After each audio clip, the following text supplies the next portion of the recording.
Hello and welcome to the next edition of the Conversations with the Stroke Survivor by the Stroke Association of Victoria.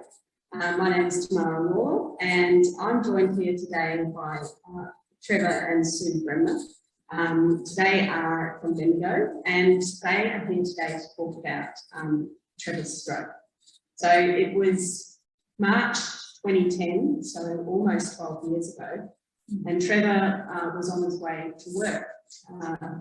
That day he was being driven by a colleague of his, and suddenly something didn't feel quite right. Although leading up to the day, you had some discomfort or some strange feeling in your face, to the point where you tried to make yourself a doctor's appointment, but being in Korean where you were, it's sometimes difficult to get into a doctor. So going to work on the Tuesday was coming home, was it? So you were coming home and then something really didn't feel right, Trevor. No. So you asked your colleague to pull over? No, I messaged Sue with my phone. Yes. But it was not. Yes, because your body couldn't talk. Yes. So you made the call to Sue. Yep. Sue received the call, but at the other end, Sue could not understand Trevor because he had lost his speech during that conversation. Well, he couldn't have the conversation. Yeah. So Sue, when you answered the phone, what were you hearing for the first time? Well, it was 12 years ago, and the communication wasn't as good as it is now. We didn't have caller ID, and all I could hear was, and I said, "Are you calling from a mobile phone? I don't know who it is." And I said, "Oh, you must be in a bad reception area." And I said, "I can't understand you. You'll have to maybe try again or stop and find a better spot." And then he gave it to William, who was a family friend, and William said hello, and I knew who it was then. And I said, "What's going on, William?" And he said, "Oh, Trevor's having trouble talking." So, I mean, I could hear William really clearly, but Trevor didn't speak at all. So, and they were about Lake Bow because they came from Swan Hill. Right. So at that point, you directed Will to get into the hospital. I said to him, "It's silly going to the doctors, and it's silly going back to Swan Hill because it was about the same distance, and I wouldn't be able to get to Swan Hill." I said, "So you won't get a doctor's appointment this time of night because we've been trying for the last 3 days to get one." And I said, "Just go straight to the hospital and I'll see you there." So I got there and I knew. Trevor, in the moment when you were in the car, what did it feel like to be in your body? So what were you feeling? Confused. Yeah. And couldn't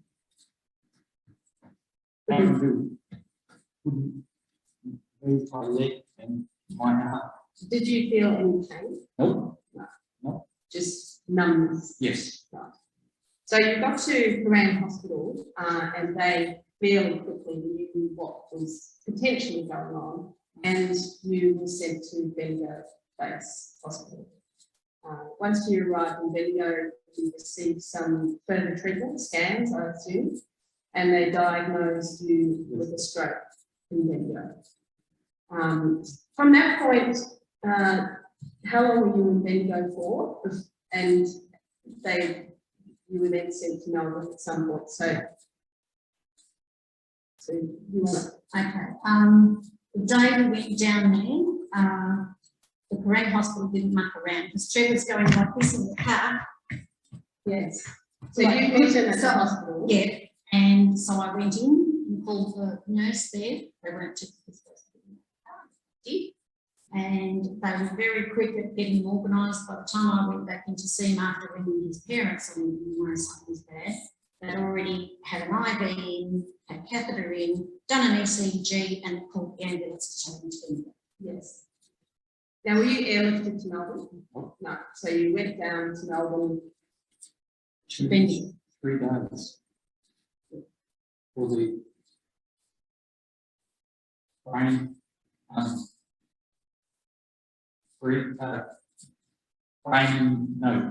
bleeding my brain Yes. before after we thrombolyzed them. Yes, so you received the clot buster, Yes. and then from the clot buster, unfortunately, you were the one in Yep. pound, and then had a bleed from the clot buster, creating a brain bleed, which caused further damage. Yep. So in total, your 2/3 of your left side of your brain was affected Yes. from that.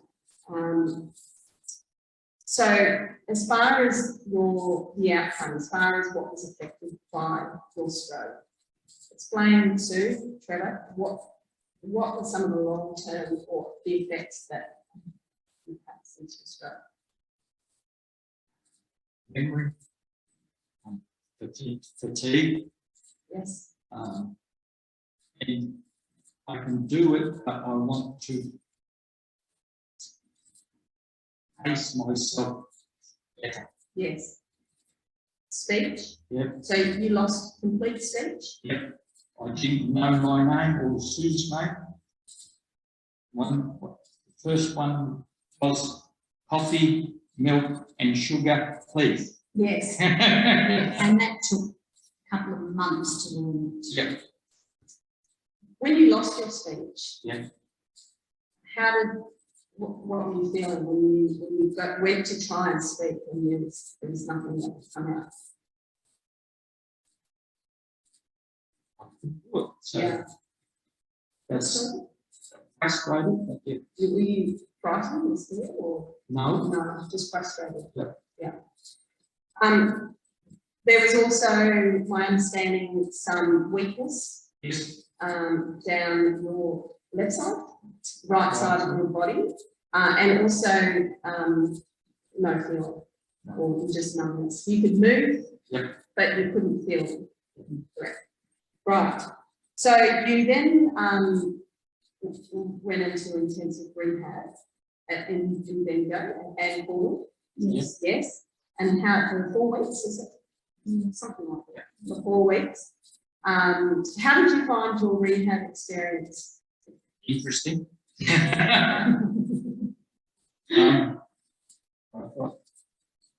In the hospital on Cool Valley, 5 or 4 sessions in the day. Yes. Speech therapy or Yes. or Speech, OT, yes. and physio, and exercises. Yeah. And then you, at this point, I'll ask you, Sue. So you're then beside Trevor. He has experienced this massive stroke, and he's lost his speech and his writing as well. To see that as a wife and a carer, it must have been quite frightening. Yeah. And at that point, we both would have understood that things had changed, that life was not going to be the same anymore. So it was then time to be discharged to go home, obviously with outpatient rehab, and coming and going from Kerang to Bendigo to experience, to do your rehab. But to get home with this new life, what were some of the challenges that you found, Sue? Well, I had been in state in Melbourne, so I had a bit of an idea on how to look after people. But by the time we got home, Trevor was able to walk, but he was walking sideways a bit. Yeah. So he was able to shower himself, but I just had to put his clothes in the order he was to put them in. Put them on. So we're putting his trousers on the top because they go on first, and then his unders would go on top. So you had to put them in the order that you needed to put them on. And I just needed to watch him like a hawk because he was doing silly things, like he just wasn't thinking straight, and I was really worried. And that was probably some of it was depression, and just the stroke just absolutely confused me. So that was the most scary thing. The rest I could understand, and we'd been married over 30 years at this stage, or nearly 30 years. So I had an idea a lot of the time what he needed or what he wanted. And so that did help, but it's a total different role of being a parent to being a wife. And I had to give up my job to look after Trevor because there was no NDIS, there was no support at home back then. And Trevor was young, he was 48 when he had his stroke, so there was no help back then at home for all of that. So yeah, we just had to change our whole perspective. But I did have that nursing background, which helped you enormously. for supporting each other. And being in regional Victoria and being so far, so how long does it take to drive from Rank to Bendigo?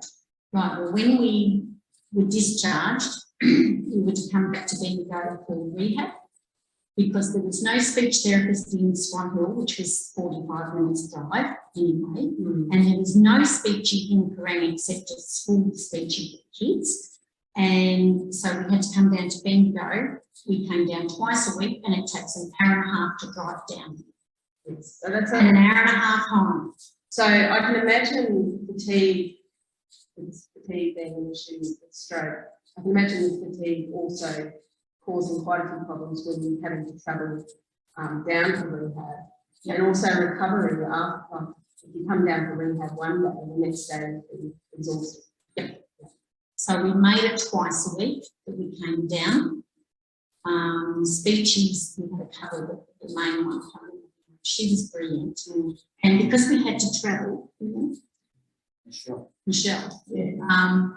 she would give me homework because I had that nursing background, I had a bit of an idea. And she would give me homework to do at home. And each morning, Trevor would come in and he'd get his paper and he'd go like this to me.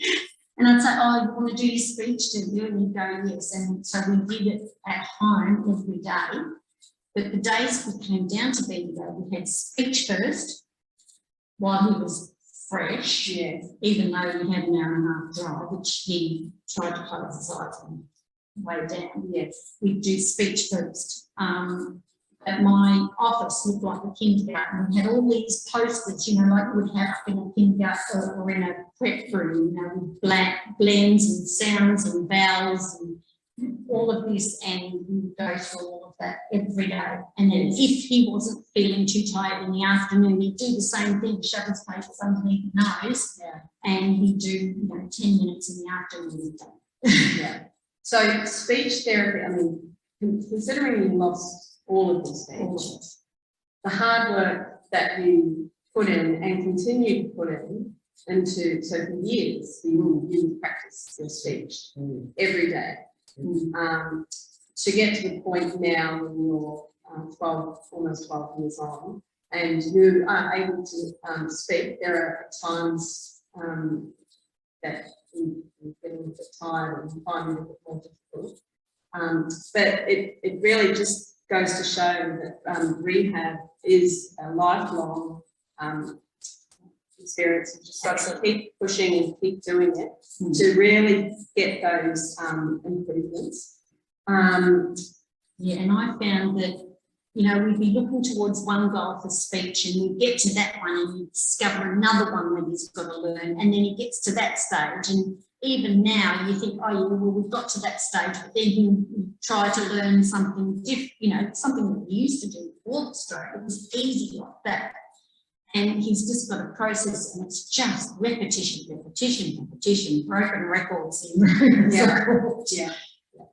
So what are some of the things that helped when you got home? As far as I know, Trevor was very handy. Previously a fitter and turner, so very good with the hands. So is that something when you got home helped with your mental health? Yes, my workshop, I've been there, and I made a model boat, and that was one of my therapies. So after your stroke, you made a model boat, and that's very quite some years later. So you set yourself a goal, and that is something that you wanted to do. And so how long did it take you to make your model boat? 6 months. Yes, that's very impressive. So that time out in the workshop, and also probably a bit of a cathartic going out there, nice and not necessarily quiet, but quiet for you. Sue, how about you? What did you find helpful when you got home for your mental health? Oh, well, I'll just say with Trevor, he couldn't go out in the shed and do things because he couldn't think that straight. But the physios gave him, you know, those kids' toys where they put nuts and bolts together, and she had some of them. And Trevor's got thousands of nuts and bolts in the shed. Yes. So he came home and he tipped a whole heap in a tray, and he would sit watching telly, doing this, trying to put the nut on, and he had different sized nuts and bolts, and he'd try to figure out which one went to which. And that took a lot of thinking, because you had really big ones and then you had really little ones, and he tried to put a little one on a big bolt. And so he just sat to get his fine motor skills again, because he could move his hand, but he didn't have the fine skills. So that took him ages. And he was too tired to do too much out in the shed. So initially after the stroke, there were small steps. Oh, yeah, Small yeah, steps yeah. of doing little tasks and then doing it over and over again until eventually you were able to do more complex things. Yes. Yeah. But then we had a speaker at one of our these days things, and it was from an mental health occupational therapist, and she was telling me what she does. And I'm thinking, that's what I do for Trevor, because he's like a bear with a sore head if he hasn't got a job. Yeah. So I was finding little jobs at the beginning that he was capable of doing that were handyman jobs, because he's always been a handyman. And as he gained his confidence using his drill again, using the angle grinder, using, you know, things that would get him to do a little bit more, a little bit more, a little bit more. And that's one of the reasons why he did the boat, because if he really stuffed it and wrecked it, it didn't really matter, but it gave him something to, you know, a goal to achieve. So back to the question, what helps you with your mental health? What did you do? My friends, we had a very good GP, thank goodness, because we only had outpatients rehab in Bendigo, no support whatsoever in Quran except for my friends and the people at church and my quilting, because I'm a crazy patchwork quilting lady. Yes. So your crafting and quilting is pretty important. Yes, absolutely. That's my release. Yeah. So we now are members of the Bendigo Stroke Support Centre. Previously, you were members of the Central Victorian Stroke Group, which now is part of the Bendigo Stroke Support Centre. So how has the centre helped or continue to help with your recovery? We've got lots of opportunities to talk to other people. Yes. So Trevor is part of our communication group, which meets every 2 weeks. And in that communication group, we practice talking every week, and we just chat to each other, which is great. And then obviously the walking group as well. So how about you, Sue? Well, we were part of the Bendigo Stroke Support Group, the old group. Yes. But because it was so far away, we only came to it once a month. But I found that fabulous because I had somebody to talk to. Because you'd see some of them come in, or, you know, some of the people, and I'd say, oh, how are you going this week? And, you know, it might be their husband and behind them, and I'd say, yeah, it's a bit like that, isn't it? And just having those people that understood it was great. But the other thing it did for Trevor was, because he had trouble with speech, he didn't like to go out in the week because he was very self-conscious and couldn't speak to people. But because other people in the stroke group got it and understood that, you know, he was having trouble talking, it's a safe place to come where people understand and are willing to give you a go, and they don't make fun of you, they don't laugh, they encourage you to, well, not laugh at you, they laugh with you. Yes.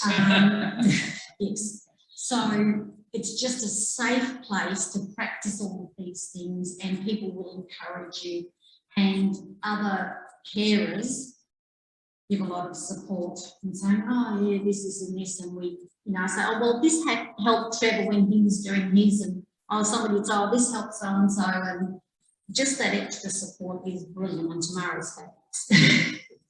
So now that group's joined with the stroke centre now, Yes. which is what We went down to the hospital and saw the social worker. Yep. Who advised that Trevor was not depressed. Yep. However, he was going through the grieving process because of the stroke, because it was a major event. But I knew. But you weren't. You did not. You knew that something else was going on. My nursing sixth sense was kicking in, and we saw our GP, and she was there to ask the questions and getting the, you know, the nitty-gritties out of Trevor. And she'd keep prodding. She'd ask a general question, and she'd prod and ask another question, like, did you sleep tonight? How long did you sleep? Did you wake up? Did you get to sleep quickly? And all of these, she'd keep prodding until she got the answer she wanted. And she asked Trevor a lot of questions. She said, oh, yes, he is depressed. Of course he is. So she put him on antidepressants, and yeah, that took a while to kick in, but yeah, he was much better after that. Yeah, which is great. So, and then for yourself as well, Sue, at moments during the Trevor's recovery, you've also struggled with yourself with depression. Well, I had depression before Trevor had his stroke. Yes. But it was exacerbated with the stroke. Yes. Yeah. So it's been a continual thing, and it's, even as time goes on, it's just an ongoing thing that, you know, you're having to do things and you think, oh, I wish Trevor could do this, which of course he can't, but, and it's not his fault, but you think, oh, it's another, you know, just something else, and you think, oh. So it's ongoing management. Oh, absolutely. Between you, and it's a bit of a team effort. Yeah, well, he does the practical things, and I have to do all the bookwork and the ringing of people. You know, like today we had to ring pipes, and Trevor can't deal with them on the phone, and so I have to do all of that. But he does all of the maintenance and the handyman and the lawns and stuff like that, and so he does his bit. But the roles have changed, and I think even after 12 years, because we used to both do all those jobs. Yeah. So you've certainly worked out what Trevor, what you can and can't do, and that a lot of the conversing with people obviously is a bit of a struggle. So you pick that to a minimum. Yes. So that's probably all we've got time for today. Is there anything else that you would like to tell anybody who's watching on screen today about just, you know, stroke and recovery from stroke? Well, Trevor was really, really motivated with his rehab, which was absolutely brilliant, and that's what helped him to go, you know, like I was happy to do things, but he would be shoving his speech under my nose saying he wanted to do it. So he was very driven. And we've known a friend who, he can't speak either, but he's a lot older than Trevor, but he didn't want to do rehab and stuff, and he still struggles, you know, quite some years later, he can't speak at all. So being motivated and driven and practice, and it's repetition, but it pays off. Because Trevor can at least have some kind of conversation, you know, a superficial conversation with people, but that's because he worked really hard at it, and that made my job easier because he was driven. And the other thing is, you know, like I don't try and get Trevor to do some of the things he can't do, because he gets that gets him more frustrated and angry and then tired, and then his speech gets worse. So I've learnt to deal with his strengths and push, you know, his strengths onto him and hold him that stuff. Sounds like a great team. Well, thank you for joining us today at Conversations with Stroke Survivor. We'll be back in a few weeks with our next session. But thank you, and see you later. Bye.